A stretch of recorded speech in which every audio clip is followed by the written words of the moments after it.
Hello friends, कैसे हैं आप सब। आज हम देखने जा रहे हैं लेक्चर नंबर 2 जीएसटी का। इससे पहले फर्स्ट लेक्चर में हमने क्या पढ़ा था, एक बार फटाफट रिवाइज कर लेते हैं। हमने देखा था कि जीएसटी एक प्रकार का इनडायरेक्ट टैक्स है। इसका फुल फॉर्म है गुड्स एंड सर्विस टैक्स। इससे पहले बहुत अलग अलग प्रकार के टैक्सेस हुआ करते थे और उसको सिंप्लीफाई करने के लिए केवल एक ही टैक्स लाया गया, जिसको हम कह रहे हैं और जिसको हम पढ़ रहे हैं, दैट इज जीएसटी। अब यदि हम गुड्स सेम स्टेट से खरीद रहे हैं तो इसको हम कहते हैं इंट्रा जीएसटी, और यदि हम दूसरे स्टेट से खरीद रहे हैं तो हम उसको कहते हैं इंटर जीएसटी। तो यदि हम सेम स्टेट से खरीदते हैं तो ये इंट्रा जीएसटी को हमें दो पार्ट्स में डिवाइड करना पड़ता है। पहला है सीजीएसटी, जिसको हम सेंट्रल जीएसटी कहते हैं, और दूसरा है एसजीएसटी, जिसको हम स्टेट जीएसटी कहते हैं। Is it clear? और यदि हम दूसरे स्टेट से खरीद रहे हैं तो फिर हमको डिवाइड करने की जरूरत नहीं है, उसको हम कहते हैं integrated GST. Is it clear? अब हमने देखा था कि यदि हम परचेज कर रहे हैं, हम गुड्स परचेज कर रहे हैं, हम मशीनरी या फिर फर्नीचर या कोई दूसरा फिक्स एसेट परचेज कर रहे हैं, या फिर हम सर्विसेज परचेज कर रहे हैं, तो उस केस में एंट्री क्या होगी। यदि सेम स्टेट से खरीद रहे हैं तो वहां पे हम एंट्री करते हैं। मान लीजिए हमने गुड्स खरीदे 100 रुपए के और 10 रुपए जीएसटी लग रहा है, तो हम एंट्री करते हैं परचेजेज अकाउंट डेबिटेड 100। फिर हम यहाँ पे लिखेंगे इनपुट सीजीएसटी। ध्यान रहे, जब भी हम सर्विसेज गुड्स या एसेट्स खरीद रहे हैं तो वहां पे जो हमारा जीएसटी है उससे पहले एक वर्ड यूज करेंगे, दैट इज इनपुट। तो हम लिखेंगे इनपुट सीजीएसटी, क्योंकि अगर इंट्रा स्टेट है तो input CGST account debit, input SGST account debit. हम मानते हैं कि 10 रुपए है जीएसटी, तो 5 रुपए जाएगा सेंट्रल गवर्नमेंट को, 5 रुपए जाएगा स्टेट गवर्नमेंट को, और 2 कैश आ जाएगा 110। क्लियर है ये? उसी प्रकार से आप और कोई सर्विसेज ले रहे हैं, किसी को कमीशन दे रहे हैं, तो वहां पे भी इसी प्रकार से एंट्री होगी। अब यदि परचेज रिटर्न हो रहा है तो हमको ध्यान रखना पड़ेगा कि ये जो इनपुट सीजीएसटी एसजीएसटी है जिसको हमने डेबिट किया है, इसे वापस क्रेडिट भी करना पड़ेगा। मगर पूरा का पूरा क्रेडिट नहीं करेंगे, जितना भी हम गुड्स रिटर्न कर रहे हैं उसी का सीजीएसटी और एसजीएसटी हमको कैलकुलेट करना पड़ेगा। ठीक है? उसी प्रकार से यदि हमने चैरिटी में गुड्स दे दिए हैं, डोनेशन में दे दिए हैं, एडवर्टीजमेंट में दे दिए हैं, ओनर लेके जाता है ड्राइंग्स में, इन सारे केसेस में भी आप देखेंगे कि ये जो जीएसटी है उसको रिवर्स करना पड़ेगा इनपुट जीएसटी को। क्लियर है?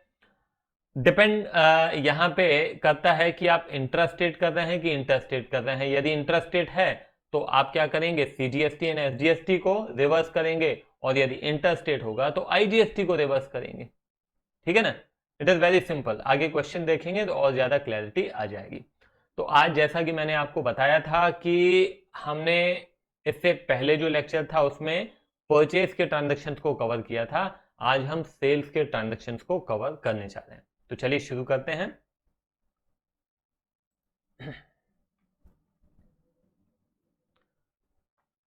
मान लीजिए कि हमने हमने इंट्रा स्टेट सेल की है।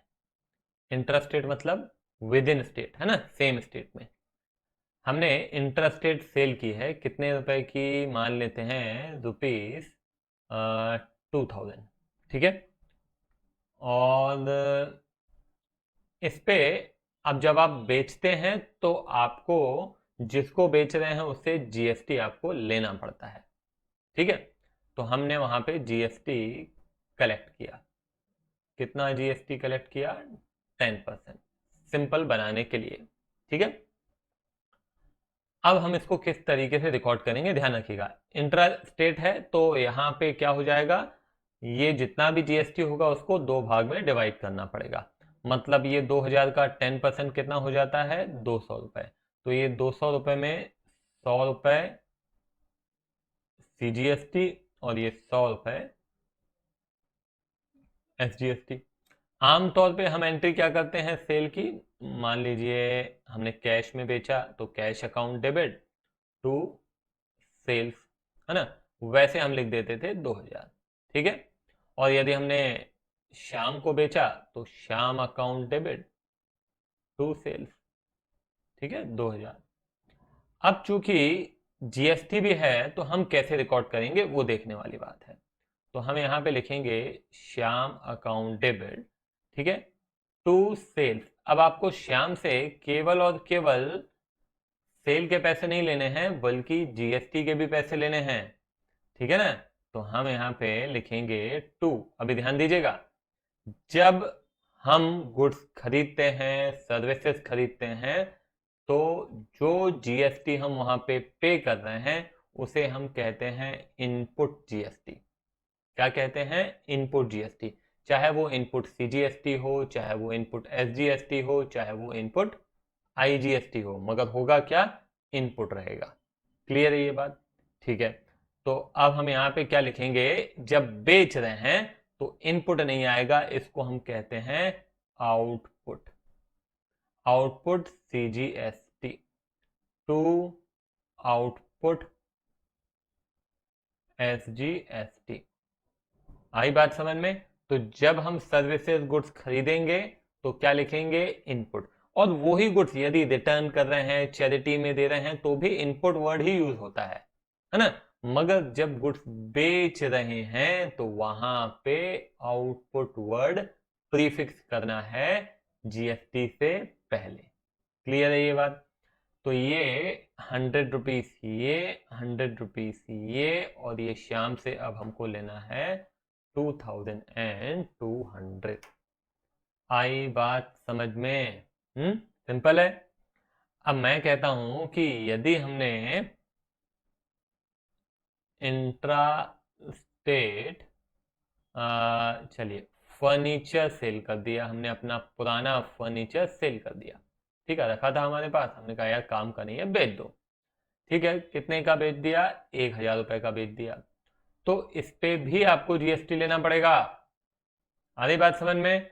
तो मान लेते हैं कि हमने राम को बेचा, तो हम एंट्री क्या करेंगे? Ram account debit to furniture. वैसे तो यही लिखते थे, मगर अब फर्नीचर के साथ साथ आप क्या लिखेंगे? To output CGST and to output SGST.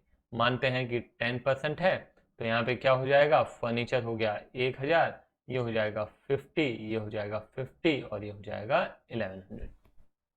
आई बात समझ में? सिंपल है।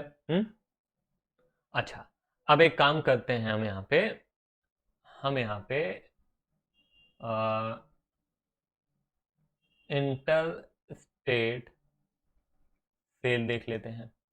500 रुपए की है, 10% जीएसटी है। तो क्या करेंगे? किसको बेचा? मान लो कैश में बेचा।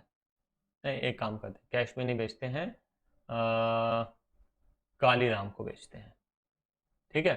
तो अब एंट्री क्या हो जाएगी? ध्यान देना, कालीराम अकाउंट डेबिट, कालीराम से पैसे लेने हैं, ठीक है भाई, टू सेल, ठीक है, टू सेल लिख दिया। सेल कितने की हुई है? 500 रुपए की। अब यहाँ पे इंटरस्टेट है तो क्या लिखेंगे? आईजीएसटी, मगर कौन सा IGST? Output, output IGST, output IGST. अब यहाँ पे आपको डिवाइड करने की जरूरत नहीं है, सीधा सीधा 10% 500 का हो जाता है 50, कालीराम हो जाता है 550। आई बात समझ में? अब मैं मानता हूं यहाँ पे कि ये जो हमने सेल की थी, half of the goods are returned by Kaliram. आधे गुड्स कालीराम ने क्या कर दिए? वापस कर दिए। तो अब एंट्री क्या होगी? ये आपने सेल किया था, अभी क्या हो रहा है? सेल्स रिटर्न हो रहा है। सेल्स रिटर्न को क्या करते हैं? डेबिट करते हैं। तो हम यहाँ लिखेंगे सेल्स रिटर्न अकाउंट डेबिट, और यहाँ पे हम लिखते हैं टू कालीराम। मगर ध्यान रहे कि ये जो आउटपुट आईजीएसटी आपने क्रेडिट किया था, इसे वापस रिवर्स करना पड़ेगा। तो हम यहाँ लिखेंगे आउटपुट आईजीएसटी अकाउंट डेबिट। यहाँ पे क्रेडिट किया था, इसको डेबिट करना पड़ेगा। अगर 250 के गुड्स वापस आए हैं तो ये 250 लिखा, और 250 पे IGST कितना हो जाएगा, ये हो जाएगा अगेन कितना 10% है, तो 10% कितना हो जाएगा 25, और यहाँ पे हो गया 275। आई बात समझ में, सिंपल है। तो जिस प्रकार से हमने देखा था कि परचेज के केस में हम इनपुट जीएसटी को डेबिट कर रहे थे और परचेज रिटर्न में हम उसको क्रेडिट कर रहे थे, तो उसी प्रकार से यहाँ पे भी आपने सेल करने के दौरान क्या किया, आउटपुट जीएसटी को क्रेडिट किया और रिटर्न करने के दौरान इसी आउटपुट जीएसटी को आप डेबिट कर रहे हैं। क्लियर है, सिंपल है, ठीक है। अब मान लो कि हमने कुछ कमीशन अर्न किया है, कमीशन अर्न किया है, तो उस केस में क्या एंट्री होगी, तो बड़ी सिंपल है। मान लेते हैं कमीशन अर्न की है